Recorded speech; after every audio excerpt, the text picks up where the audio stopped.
A lo largo del tiempo, la madre naturaleza ha sido pródiga y tolerante con nuestra especie. Es tiempo que reaccionemos y empecemos a colaborar con ella.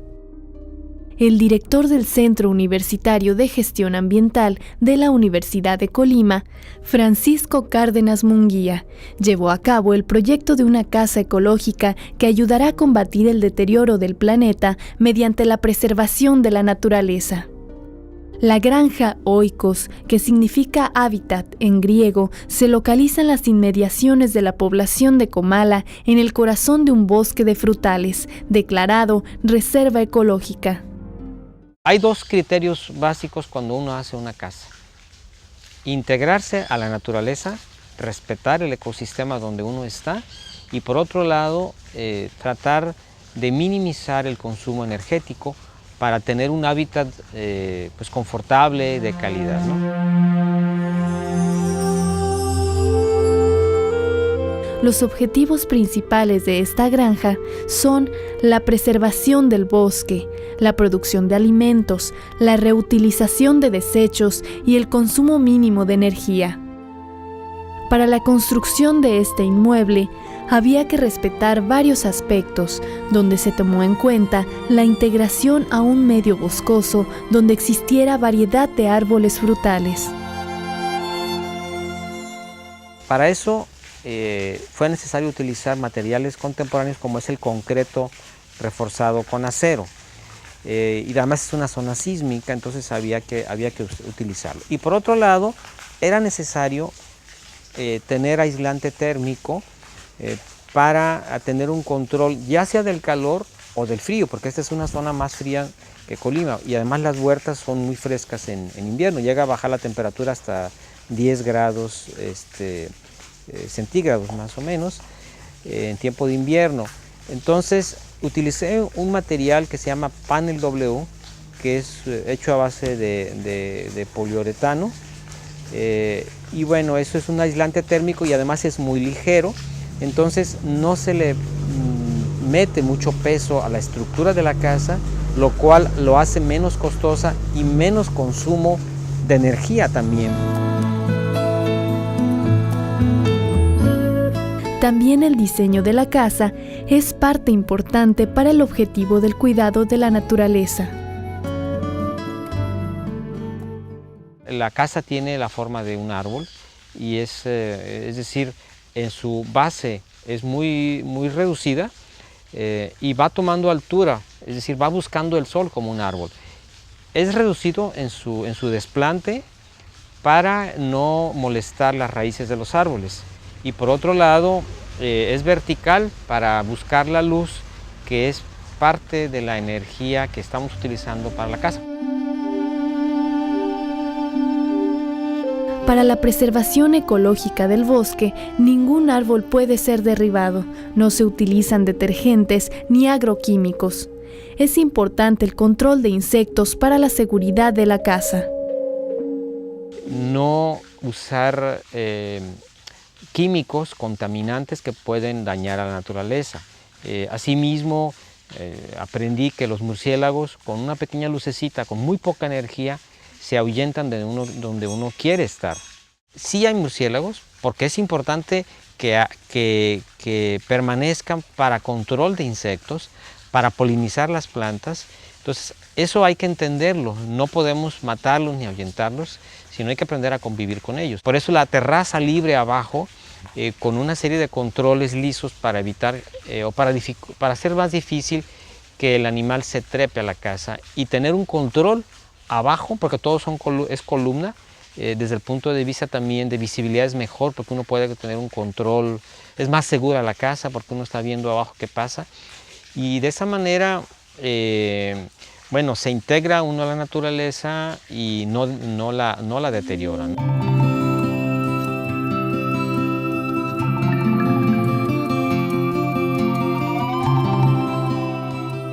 En la granja se puede encontrar estanques de peces, hortalizas y animales menores. Otra de las actividades que se desarrollan en este espacio es la utilización de las bondades que la misma naturaleza ofrece. Otro tipo de planta también rastrera es el zorrillo, que también sirve para la gripa, por ejemplo. Muchas de las plantas son medicinales, o la sinvergüenza, que también es una planta rastrera que se usa como agua fresca, pero también sirve para los riñones. Bueno, podemos también observar los lirios acuáticos que se usan para filtros naturales de las aguas grises.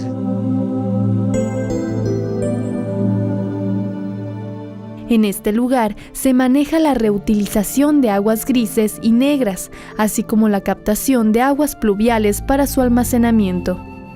Por ejemplo, las aguas negras se van a un digestor anaeróbico, de ahí se van a un campo de oxidación para la utilización en el riego de frutales.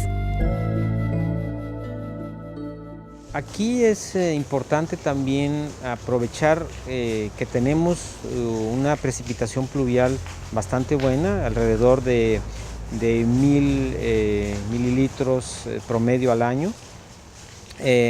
Entonces eso nos permite poder tener captación de agua pluvial. La casa se pensó para que la terraza superior funcionara como un captador de agua pluvial. Esa agua que se capta en la parte superior de la casa pasa luego por una serie de filtros de arenas para tener el agua ya un poco más, dijéramos, clara, aunque uno la puede controlar en la terraza. Si uno tiene una terraza limpia, ya no hay tanto sólido que tenga que decantarse pues en esos filtros. Bueno, una vez pasa por esos filtros, pasan a una gran cisterna que está en el sótano, vamos a decir. Hay como un piso hacia abajo y es de 45,000 litros. De ahí se bombea hacia el último nivel, donde baja por gravedad y bueno, va usándose en todos los dispositivos que se utiliza el jabón, o en el caso del inodoro, bueno, pues también se utiliza el agua. Es importante el buen tratamiento de los diferentes tipos de agua que se manejan dentro de la casa. Es importante que se separen las aguas jabonosas del inodoro, es decir, donde hay residuos orgánicos, porque de esa manera es más fácil tratar las aguas. Las aguas jabonosas van a un estanque de lirios y luego los lirios filtran naturalmente, y ya se puede utilizar esa agua ya pues más clarificada, más purificada de alguna manera. Es una purificación de primer nivel, no se utiliza cloro. Ya se puede utilizar después para regar. Realmente la conexión que yo tengo con el exterior para proveerme de agua es mínima, solamente lo utilizo para regar en el caso de que no haya en ese año. Ha habido épocas que la precipitación baja a la mitad, son épocas de estiaje muy fuerte, y que esas son cíclicas, no son muy frecuentes, pero sí se dan. Entonces hay que estar también previendo ese tipo de situaciones. Por eso estoy conectado también para esas eventualidades, ¿no? Estoy conectado hacia la red municipal.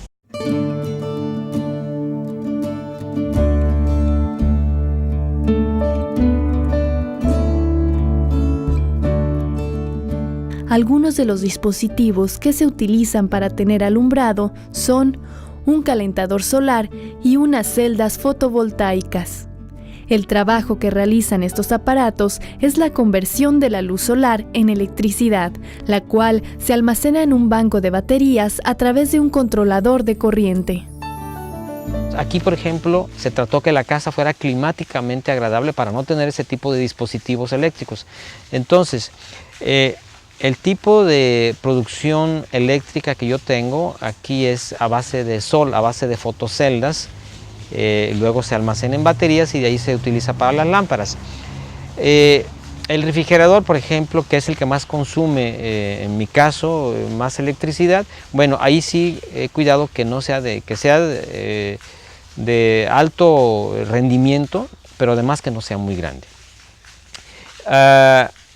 Yo creo que cada vez es más viable económicamente tener celdas fotovoltaicas, es decir, producir electricidad a base de energía eléctrica. Por otro lado, en esta zona se va mucho la luz, entonces eso me permite tener al menos iluminación cuando hay esos tipos de apagones, sobre todo en tiempo de lluvias.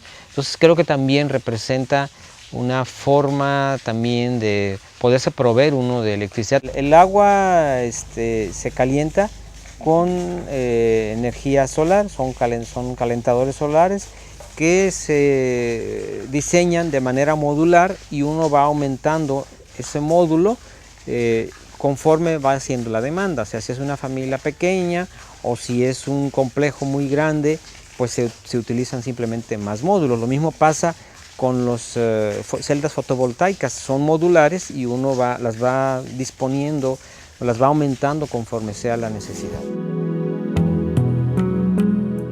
Para poder reducir la cantidad de basura dentro de la casa, es importante la separación de lo orgánico y lo inorgánico. Se hace uso de la técnica de la composta, la cual consiste en una serie de capas de residuos orgánicos.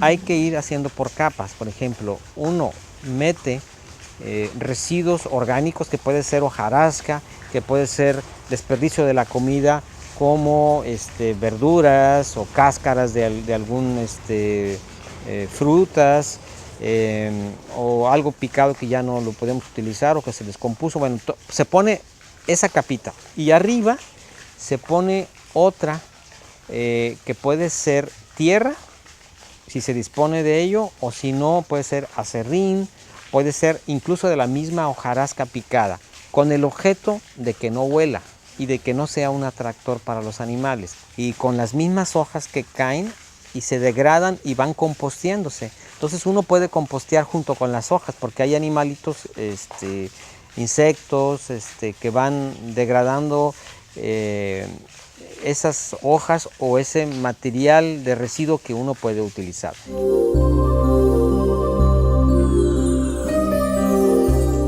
El costo que representa una casa ecológica es menor al de una casa tradicional. El ahorro puede ser mayor a la inversión inicial si se toma en cuenta el beneficio que ofrece a largo plazo a los recursos naturales y en cuanto a conservación de nuestro planeta se refiere. Una casa normal puede ser mucho más cara que una casa ecológica, sobre todo si uno considera el mantenimiento, que es lo que uno invierte mucho más que en la construcción, es mucho más bajo en una casa ecológica que en una casa tradicional. Yo creo que es una necesidad de respetar, por un lado, la naturaleza, como decía, y de consumir el mínimo de energía para tener un hábitat de calidad.